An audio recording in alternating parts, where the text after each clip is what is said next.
Hola, muy buenas tardes. Nos volvemos a reunir. Estamos una vez más con el politólogo y académico Pablo Castañeda Araujo, quien en esta ocasión nos va a hablar de capacitaciones electorales. Profesor, muy buenas tardes.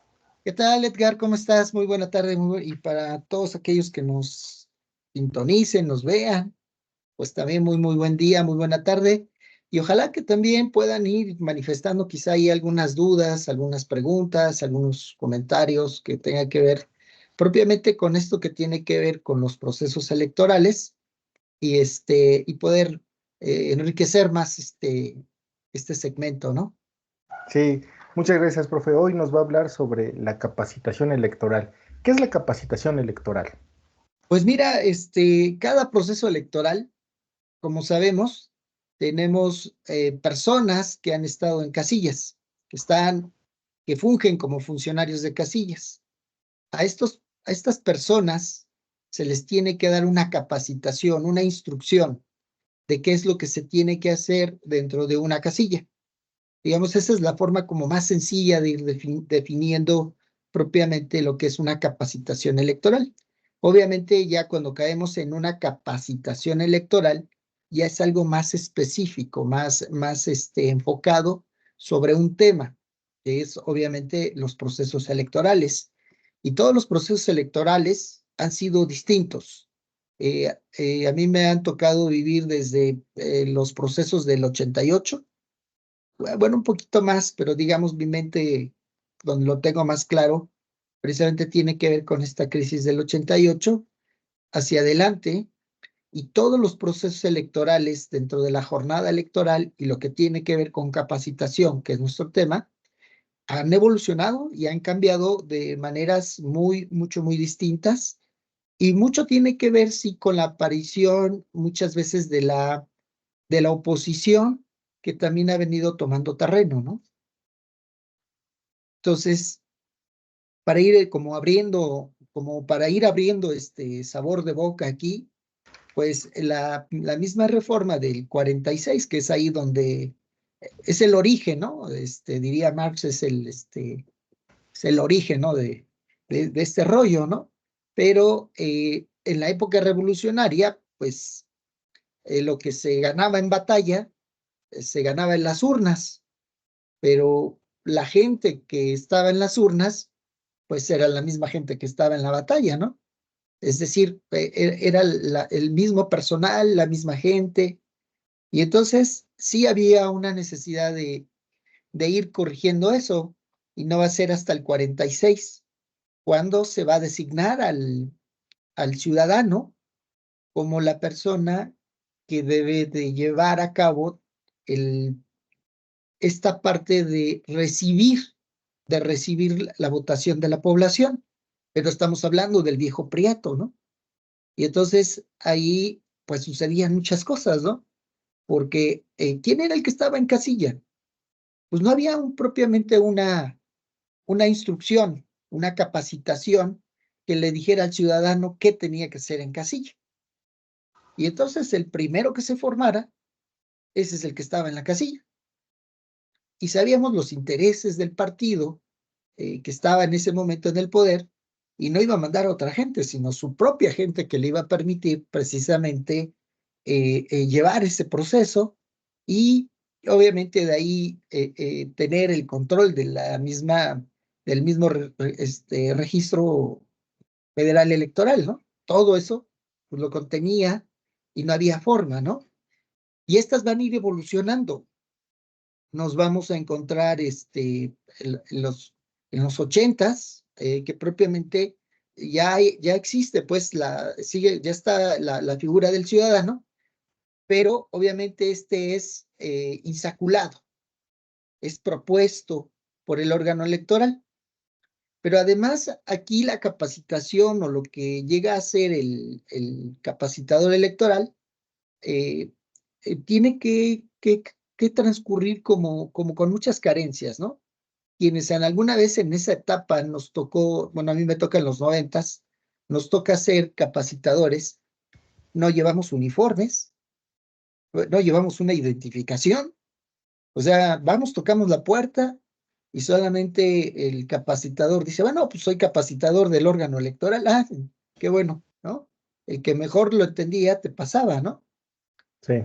Y esto permitía pues que el mismo órgano electoral que estaba sujeto a la Secretaría de Gobernación, pues ellos designaran a qué funcionarios querían y qué funcionarios no.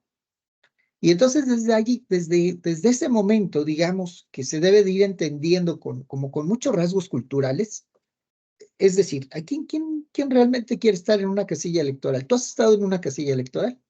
No, no me ha tocado salir sorteado. Eso es una verdad. Pero lo Eh, cierto es que tú podrías llegar y formarte. eso, fíjese que yo no lo sabía. Yo no sabía que podía llegar y formarme. Lo que sí sé es que yo no he salido sorteado, familiares sí han salido sorteados, no yo, pero no sabía eso de que tenían que salir sorteados. Y bueno, ahorita con esto que está mencionando, que hoy ya los capacitadores electorales ya hasta tienen su sombrero, les dan su sombrero, su mochila, su chaleco y hasta lapiceros y lapiceros instructivos, sí, ya su mecanismo, todo esto, y las primeras veces iban. Pero ¿qué tanto, por ejemplo, usted mencionaba al principio que en los años 40 se ponían a las primeras personas que se formaban? Entonces, las primeras personas que se formaban pues, eran parte del partido, ¿no? Del PRI en este caso. Esas luchas, por ejemplo, esa capacitación que ahora se da, se ha hecho, también se luchó por esa ley de capacitación de que fuera más imparcial. Es decir, no solamente es no solamente es la capacitación, sino también el fondo político que tiene adentro, ¿no? Porque desde el 2006, que es más o menos como recuerdo, ya había observadores electorales de diferentes partidos políticos y quienes estaban ahí presentes para contar los votos, porque, bueno, eso te demostraba la desconfianza que hay, que sigue habiendo, o sea, no sé qué tan grado sea, pero sigue habiendo, pero que esas capacitaciones vienen con reformas también electorales, me quiero imaginar. Sí, vienen con muchas reformas electorales, pero más bien ya son a la ley,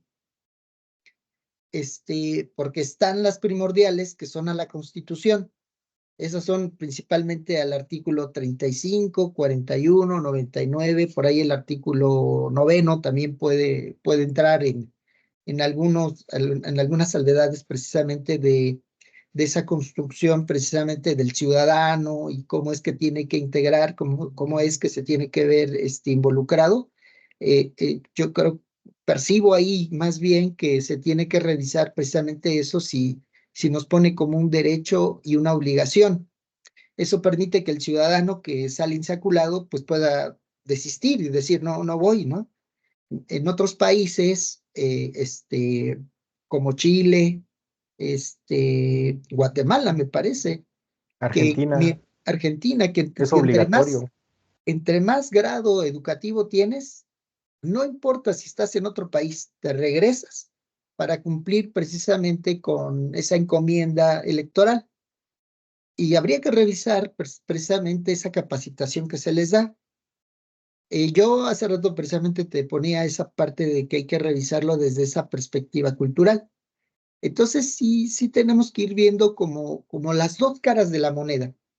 O sea, esta evolución propiamente de tener toda una reglamentación sobre la capacitación, qué tan buena es y a veces qué tanto prejuicio puede ir recayendo, ¿no? Fíjate, en estos principios, el capacitador de aquel entonces, y que uno pensaría, dice, no, es que había más conciencia social sobre estar en las casillas y revisar los procesos, ¿no? Pero has dicho, no sé si alguno de tus conocidos, familiares que han estado en las casillas, terminan echando pestes, ¿no? Es decir, me la pasé todo el día ahí, me pagaron muy poco, tenía el sol, tenía todo en contra, Te y dan al final, cosas de cuando comer que no empezamos, saben buenas. así es, ¿no? Cuando empezamos con el escrutinio y cómputo, solamente se escuchaban las mentadas de madre de los representantes de partidos o querían meter mano en el mismo proceso, pero no se puede, ¿no? Solamente son los funcionarios de casilla quien deben de hacer ese escrutinio y cómputo. En el pasado eso no pasaba, los mismos representantes de partido para poder ir más temprano, pues también le entraban, ¿no? Pero eso qué implicaba, en muchos de los casos, pues implicaba que el representante del partido que estaba separando votos y veía por ahí a alguien que no le gustaba, pues le ponía un tache de más, o si veía que la boleta estaba en blanco, pues se lo ponía a su partido. No sé, se prestaba para muchas irregularidades, ¿no? Y Sí, entonces, dentro de todos esos procesos, pues obviamente al que digamos en esta etapa que yo percibo, lo percibo a partir de mi experiencia empírica y de lo poco o mucho que he leído, pues el capacitador de alguna forma ganaba, ¿no? Porque él iba y negociaba directamente con los que iban a ser funcionarios. Y en ese momento, que además era quizá otra ventaja, es que si alguien era representante de partido o era militante del partido político, no tan fácil se le podía comprobar. No tan fácil se le podía comprobar. De tal suerte que entonces, pues yo entraba y era una forma de vigilar y estar pendiente. Pero insisto, ¿no? En aquel entonces el PRI pues tenía todo este aparato y él tenía como esta flexibilidad o facilidad, mejor dicho, facilidad para poder meter su gente dentro de los procesos electorales y que no se le escapara ningún voto, ¿no? Ningún voto de los que ellos ya tenían, digamos, pactados o que ya estaban ahí. Y digamos que aquí la crisis del 88, que precisamente tiene que ver con eso. Entonces, como todas las personas estaban muy ad hoc, pues sí había que mencionarlo que el famoso fraude electoral, pues se podía fraguar desde ahí, sí, pero pues, obviamente surge una oposición que ya empieza a poner estos peros y a decir que ya no hay cosas dentro de los mismos procesos que no son agradables, ¿no? Entonces, la aparición primero del Instituto Federal Electoral va a obligar precisamente a esto, ¿no? Primero, el servicio profesional electoral. Va a surgir un servicio profesional electoral donde no solamente los amigos van a entrar. O sea, eres muy amigo, sí, pero tienes que pasar tus exámenes. Si no pasas tus exámenes, no pasas, ¿no? Muchos ahí podrán decir, no es cierto, yo conozco gente que sí es muy amigo y entró. Bueno, hay que revisar los casos. Hay que revisar los casos. Siempre estará este servicio profesional electoral. Y en esa medida, voy a hablar ahora sí del área de capacitación electoral, del servicio profesional electoral, pues va a tener la necesidad precisamente de ir ajustando y de ir proponiendo esas reglas. Y entonces, sobre todo para los años 90, pues el capacitador muchas veces iba a negociar directamente con las familias, ¿no? Pensemos, en tu familia son 5 integrantes, de los cuales los 5 salen insaculados. Entonces el capacitador iba y te decía, pues ¿sabe qué?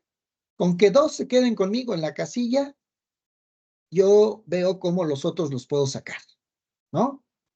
Y sí. el otro amigo, con tal de que su familia no pueda, o sea, no esté involucrada en el proceso que es muy largo y muy tedioso, pues lo que hace es decir, acepto, ¿no?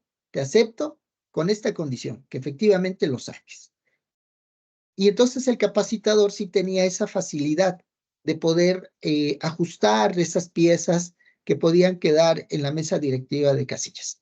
Pero eso no indicaba que a la mera hora no fallaran, ¿no?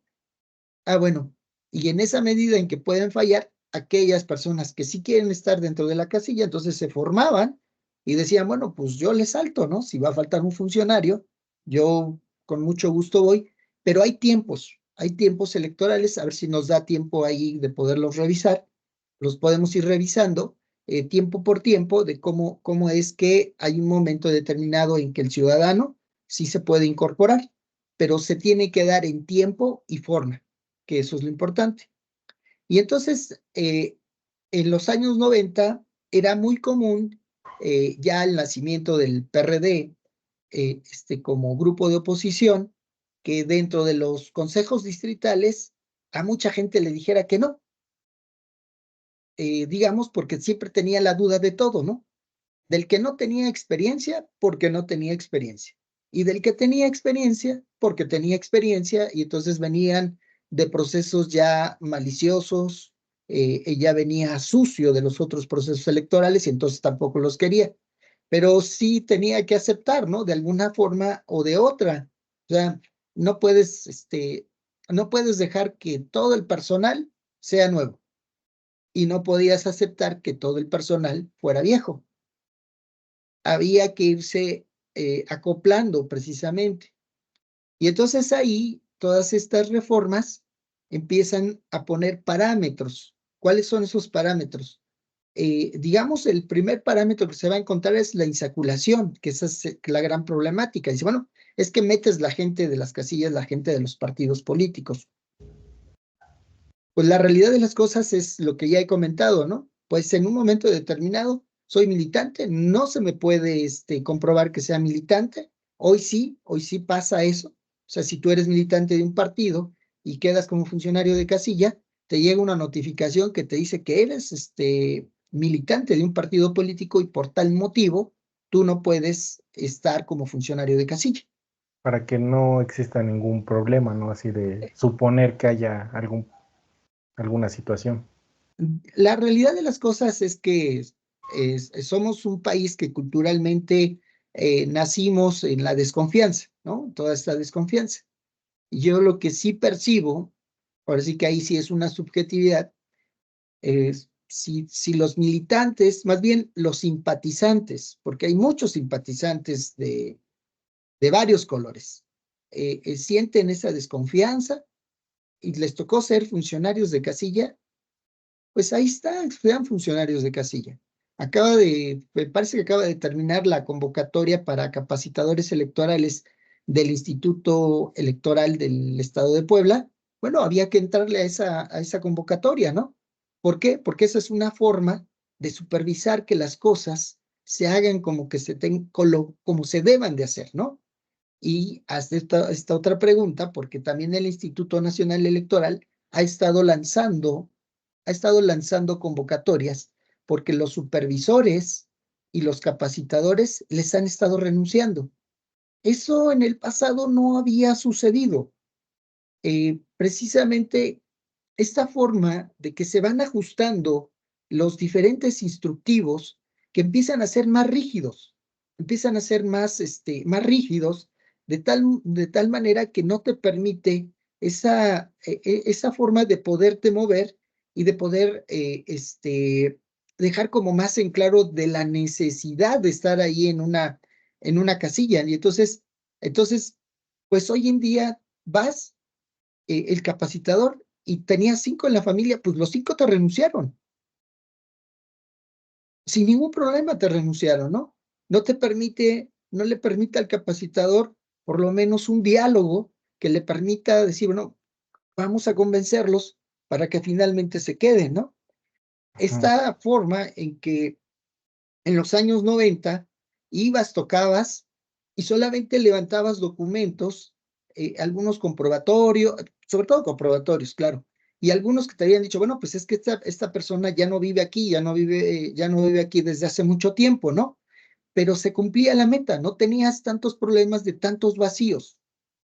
En cada proceso se han cumplido, sí, pero el detonante en la actualidad es hacernos esa pregunta, que si derivado de todas, de ser tan rígidos en el proceso, desde la insaculación, de cómo vamos a la primera visita, que además en la primera visita prácticamente solamente les comentas del proceso, y será hasta la segunda que ya les dices de todo el proceso. Es algo que el ciudadano, todo el ciudadano en general, deberíamos de saber. ¿Qué es lo que se hace en una casilla? ¿Para qué estar en una casilla? Creo que eso le permitiría al capacitador y al supervisor hacer mejor su trabajo. Y lo que no podemos hacer aquí es echarle la culpa directamente al instituto electoral, sea local o el nacional. Y Eh, eso, tiene perdón que que ser, perdón que lo interrumpa, profe, en esta parte. Eso también tiene que ser porque nuestra, no sé si sea la palabra correcta, cultura, este, o civismo, se tiene que fomentar desde las escuelas porque, por ejemplo, se supondría, o sea, que había elecciones, ¿no? Cuando yo iba en la secundaria, que estudié en la escuela pública, en la secundaria y en la prepa, pero pues ni siquiera se hacía, ¿no? Simplemente el director decía, se agarren al que es más aplicado como jefe de grupo o como representante de los estudiantes y nos evitamos las mismas elecciones de la misma escuela para que se pudieran elegir. Y eso también como que nosotros, desde que en el momento que estudiamos, como no nos los fomentan, no sabemos absolutamente nada y simplemente lo vemos cada 3 o cada 6 años cuando vamos a votar. Y a veces hay mecanismos que van cambiando, ¿no? Aunque sea un leve cambio, pero ni siquiera sabemos qué es lo que tenemos que hacer o qué es lo que sigue y ahí te tienen que ir explicando paso a paso, ¿no? Exactamente, ¿no? Y entonces lo voy a decir como en términos de lo que dice Jacqueline Pachara en cultura política. Dice, bueno, pues si se requiere de cultura política, dice, no solamente hay que empezar con las bases, tenemos que pegarle a todos, ¿no? Los partidos políticos reciben reciben un dinero, ellos reciben este dinero para lo que es educación, para educar, para capacitar a su personal, para sus militantes y poderles dar una capacitación. Pero eso no quiere decir que ellos no puedan salir con la ciudadanía y precisamente darles esta cultura, ¿no?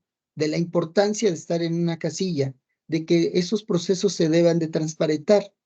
Si bien es cierto que ya está en boga lo de las urnas electorales, que además esas urnas electorales creo que me parece que debieron de haber funcionado desde el 97 y nunca las han echado a andar, precisamente por lo que te comentaba, ¿no? Esta cultura política que tenemos y esta desconfianza, ¿no? Existe un logaritmo maligno que Mm. aparece en estas computadoras del órgano electoral, ¿no? Y que yo la verdad no sé si me da risa o me debo de preocupar, ¿no? Y entonces, derivado de eso, pues las urnas electrónicas, pues se han estancado por muchísimos años y no han permitido precisamente que esto pueda ir avanzando. Pero lo otro que sí se tiene que reconocer es que no hay nada como que el ciudadano siga haciéndose cargo precisamente de estos procesos. Pero si no tenemos esta cultura, si no nos hemos preocupado, como dices, desde la primaria, de cómo vamos, cómo tenemos que ir escogiendo a nuestros mismos compañeros que puedan estar al frente, en nuestra casa, cuando te decían, no, y tú te callas, ¿no? No te estoy preguntando tu opinión, ¿no?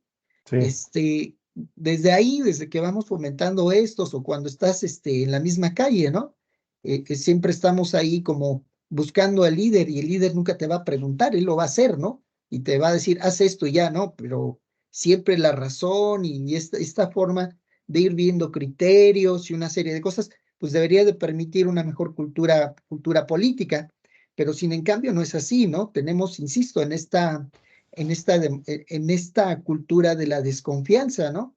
Y eso, insisto, ya se vuelve, sobre todo para la elección del 94, una gran problemática, ¿no? Porque entonces se requieren de reglas más claras, sobre cómo vamos a insacular el, la elección del 2000 es una así como ya más clara, así de que, porque me parece que por primera vez ya el capacitador electoral ya medio le dan un uniforme, le dan una gorra y ya tiene más un instructivo.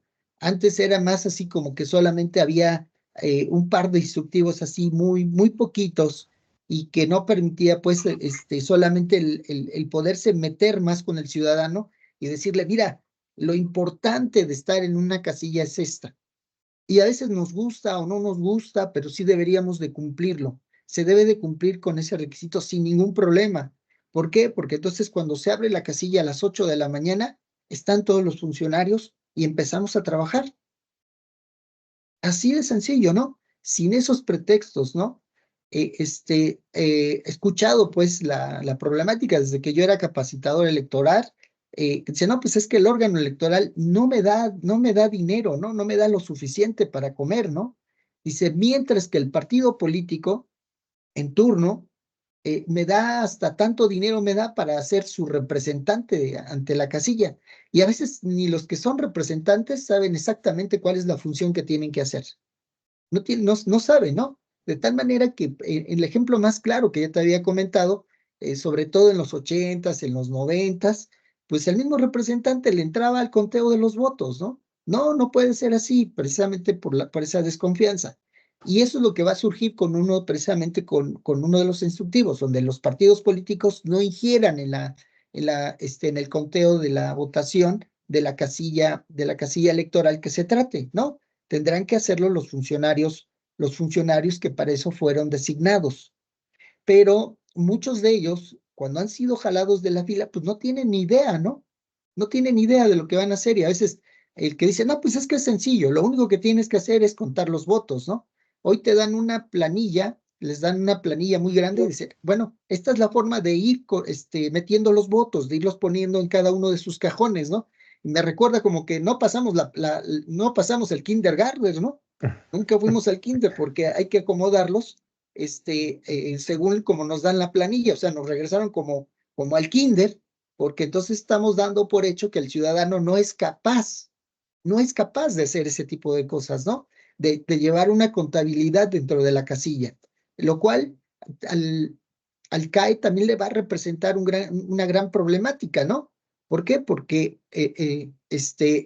se le va a responsabilizar de que no capacitó bien, de que no les enseñó de forma correcta, una serie de cosas que van a aparecer ahí y que, bueno, de alguna forma también son responsables, pero que sí se tiene que revisar nuevamente a través de esos mismos instructivos. Uno, ya en esta modernidad que tenemos, para que el capacitador no se te vaya. Esa es una, ¿no? Que termine su trabajo.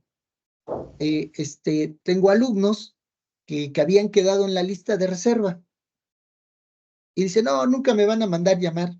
Le digo, bueno, déjame decirte que sí te van a mandar llamar. Y efectivamente, a la segunda, tercera semana, los empezaron a llamar para cubrir esos huecos de esos capacitadores que no desistieron de seguir siendo capacitadores, lo cual también es una problemática, ¿no?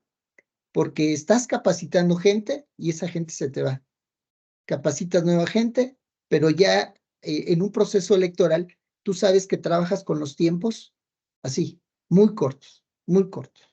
Y eso significa que aquellos nuevos capacitadores que entraron, ¿cuál va a ser la capacitación que le van a dar al ciudadano? Que de por sí el ciudadano, insisto, esto de irnos al recuento de muchas casillas, no es otra cosa sino la duda de cómo el funcionario de casilla hizo las cosas. Y entonces, como dudamos de la capacidad del ciudadano, entonces lo contamos en un consejo distrital o en un consejo municipal. Lo recontamos más bien, ¿no? Sí, para que Entonces, coincidan, ¿no? Los así, números. así es, ¿no? Digo, no es malo. O sea, finalmente, si lo observamos, pues no es malo. Si hay dudas sobre un proceso, sobre alguna sección, pues sí, hay que hacerlo. Pero en general, cuando se observa todo eso, es decir, el ciudadano no sabe contar. Y es una gran problemática, ¿no? Porque es una cuestión solamente de números y de revisar perfectamente los números, pero eso tiene que ver obligatoriamente con la forma, primero, de cómo capacitas al personal que se va a salir a la calle a capacitar al ciudadano. Ahí, ¿es más tiempo o se le tiene que dar tiempo de calidad a esas personas precisamente para que tengan muy claro sobre lo que se tiene que hacer en la calle? Y digamos que Y, esos los primeros topes que nos vamos encontrando, ¿no? y qué, por ejemplo, qué se necesita cambiar para mejorar. No es la cuestión, o sea, comprendo que no es la cuestión de la ley, sino es la cuestión del ciudadano y del compromiso que se tiene. ¿Cómo empezar a cambiarlo? Yo recuerdo, no sé si me equivoqué, pero en los años 90, para el IFE en ese tiempo sacó un programa para los niños, ¿no? Para que votaran los niños, para que se empezara, no recuerdo cómo se llamaba, pero recuerdo que me llamaba la atención porque yo era niño, ¿no? Cómo te empezaban a fomentar en ese tiempo ese programa que tenía el IFE para que niños, en ese tiempo que éramos niños, nos empezáramos a interesar por esas cuestiones, aunque fueran tan sencillas, de una forma de juego que lo llevó a cabo, pero le duró muy poco, ¿no? Creo que nada más le duró 2 o 3 ocasiones más y ya nunca más lo volvieron nunca más lo volvieron a retomar, porque eso también lo tendría que, o sea, no solamente es algo que se tendría que hacer el INE solo, sino que tendría que juntarse también hasta con la Secretaría de Educación Pública para que se fomentaran procesos de elección de estudiantes que conformen la representatividad hacia con los directores, ¿no? O sea, que tendría que ser algo común para nosotros, pero no lo es. Y es algo que también que se tendría que fomentar en las escuelas. Recuerdo que había un representante de partido, no recuerdo qué partido, mejor así no lo quemo. Y entonces él precisamente hacía este argumento, ¿no? Porque se hacen las coaliciones. Si recuerdas, se hacen las coaliciones Sí. y hay diferentes formas de votar por la coalición. En esta primera etapa, votamos por una coalición que aparece en un cuadrito, como si fuese un solo partido. Y estas van a cambiar. Y entonces cada partido aparece en su cuadro original, según donde le Ujú. corresponda. Lo único en común es que aparece el nombre del candidato. Entonces, en esa reforma, todo el mundo decía, bueno, pues es que es el Instituto Nacional, Instituto Federal Electoral, que es el encargado de dar esa cultura, de decirle a la población cómo tiene que votar. No, no. O sea, sí se tiene que pensar, si queremos realmente como ir cambiando estas cosas, sí se tiene que pensar qué trabajo es el que le toca al Instituto Electoral, qué trabajo te toca como partido político, qué trabajo te toca como institución educativa y empezar a entender dónde están nuestras responsabilidades compartidas. Así, pensemos en un momento en la Benemérita Universidad Autónoma de Puebla. Cuando son sus elecciones, ¿cómo son sus elecciones? Somos un reflejo precisamente de lo que está ahí afuera, o al revés, si lo quieres ver. Y entonces Sí. ir visualizando qué tan sano es ese ambiente y cómo realmente es la cooperación, precisamente, digamos, entre las distintas instituciones, ¿no?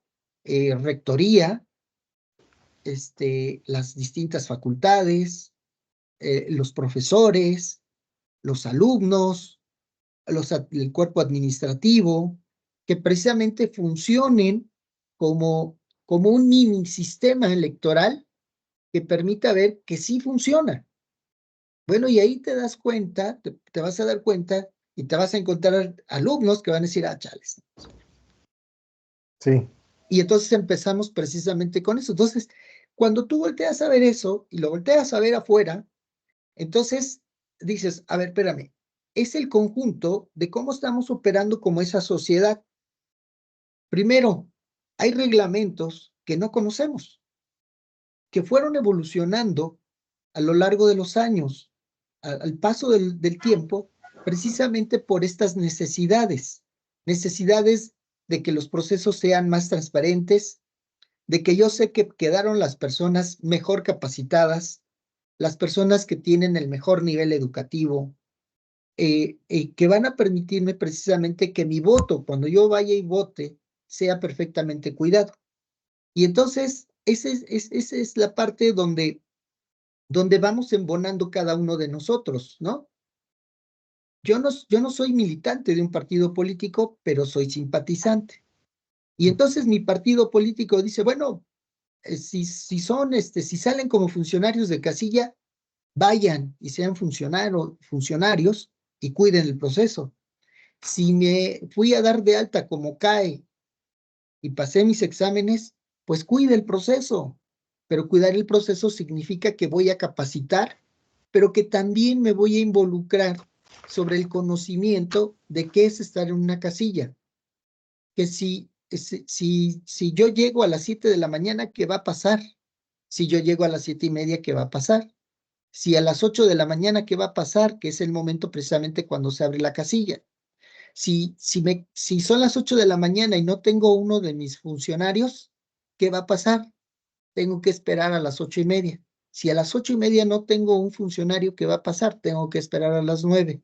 Si a las 9 no llega uno de mis funcionarios, y así sucesivamente hasta llegar a las 10, 11 de la mañana, donde ya hay un funcionario, perdón, un ciudadano que diga, bueno, pues yo con mucho gusto puedo involucrarme en los trabajos, ¿no? Pero cuando dice eso, ese ciudadano, yo puedo involucrarme en los trabajos, es porque en sociedad ya hicimos todo el trabajo, ¿no? Ya todos sabemos qué es lo que tenemos que hacer en una casilla sin ningún problema. Y es ahí donde dice, es que es fácil. No, no es fácil. Hay que estar primero todo el día. Y eso te va agotando, te va agotando, te va agotando, hasta que llega un momento y que dices, bueno, es que yo no tenía por qué estar aquí y yo ya me voy. No, no, no, es ir entendiendo precisamente el cómo se compone ese proceso, ¿no? Que dentro de las etapas, precisamente que es una de las etapas más importantes del proceso electoral. Y eso le va a dar paso finalmente a los cómputos. Ah, bueno, pero si no pasa la jornada, si no tenemos la gente capacitada, si no tenemos el ciudadano que verdaderamente esté interesado en que las cosas se hagan como se tienen que hacer, es decir, limpias, ¿no? Y aquí te comento como algo, más bien como una experiencia, ¿no? En algún Sí, momento, había un lugar donde podían ir a dejar los paquetes electorales, un centro. Y entonces llega una persona y deja su paquete, pero en ese momento están dando los resultados, estaban dando los resultados de la elección, de la elección presidencial en ese momento. Y entonces el ciudadano dice, mire, yo no sé para qué me pusieron todo el día aquí, si iban a salir con sus chingaderas de que ya sabíamos quién iba a ganar. Había que detenerse en esta, nuevamente invoco a la cultura política, porque no desconocemos esa parte, ¿no?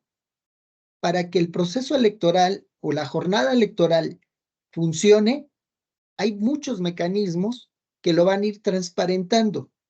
Las encuestas de salida, esa es una. Después viene el PREP, vienen los cómputos, y cada uno de ellos se tiene que ir enlazando, se tiene que ir enlazando. Si todos coinciden, obviamente tienes un proceso limpio. No hay diferencia entre uno y otro. La diferencia debe ser entre el 1 y el 3%, pero hasta donde me ha tocado, todos han coincidido entre el 1%. O sea, sus diferencias no son abismales, o sea, sí son sí muy coinciden. apegadas, ¿no? Y entonces es esa parte precisamente que es la parte que le debería de repente al capacitador cuando está ahí. Recuerde que este es el más importante para nosotros porque usted va a tener un acta y esa acta que usted va a tener la vamos a contrastar con lo que dice el señor de este partido, de este partido, de este partido, de lo que se dice en consejo, de lo que los resultados preliminares me van a decir, lo que me va a decir el PREP y todavía lo que el cómputo en mi consejo distrital, consejo municipal, me va a arrojar ya con todas las actas. Ah, bueno, ese es el conjunto y que a veces es un proceso tedioso. A veces, ay, ¿cómo es que debo de entender es paso A, paso B? Pues sí, es paso A, paso B y paso C. Y es algo que de alguna manera también el capacitador tendría que tener como muy en cuenta, de decirle al ciudadano, bueno, mire, esto es lo que tenemos que hacer, este es nuestro trabajo. Y es sumamente importante porque de esto se va a derivar esto y esto. Y entonces ahí mucha de esa desconfianza se acabaría. Se supone que con las urnas electorales esa desconfianza se acabaría. Debería de permitirnos estructurarnos ya a partir de unos resultados que son con base en una base de datos que nos va a dar los resultados sin ninguna posibilidad de error, ¿no? O un error, pero muy, muy mínimo, que no sea como como el indicador de que todas las cosas puedan cambiar, ¿no? ¿Qué es lo que sucede en el sistema de medios de impugnación? En el sistema de medios de impugnación hay un momento en que si quitan varias casillas, sí puede cambiar el resultado, pero para eso existe el sistema de medios de impugnación, que bueno, ese está de más el comentario, ¿no? Oiga, profesor, y ya como para ir cerrando y no extendernos un poco más, ¿dónde podemos buscar toda esta información? ¿O podemos ir a un partido político, buscarla en la página del INE? ¿Cuál es la mejor forma donde usted recomienda buscar la información para las personas que quieren conocer más o que quisieran participar? Pues mira, hoy hay un chorro de cosas, ¿no? Precisamente al irse construyendo estos instructivos, y la ventaja de ellos es que son públicos. Entonces podemos recurrir a la página del Instituto Nacional Electoral, que es la que más yo recomiendo, porque los institutos locales o las OPLES, al tener pocos recursos, pues no pueden subir tanta información muchas veces, no porque ellos no quieran, sino porque no tienen recursos. Tienes que contratar a un capturista y es complicado que alguien verdaderamente lo quiera hacer como un ejercicio gratis, ¿no? Entonces son recursos que deben de tener los órganos electorales y de tal manera que las OPLES, pues pocas veces tienen poca información.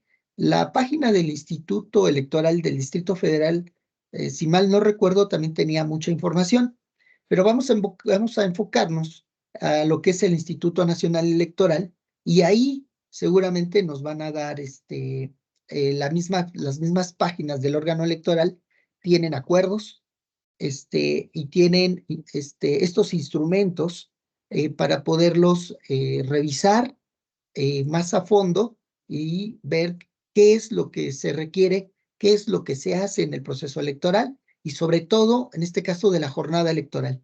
¿Qué es lo que a un capacitador tiene que ir a hacer cuando toca tu puerta? Así de sencillo. Creo que esa es la forma más, como más correcta de ir. Si tenemos alguna otra duda, pues contamos con las juntas distritales del Instituto Nacional Electoral y la junta local. También obviamente tenemos los órganos electorales locales. También podemos acercarnos a ellos.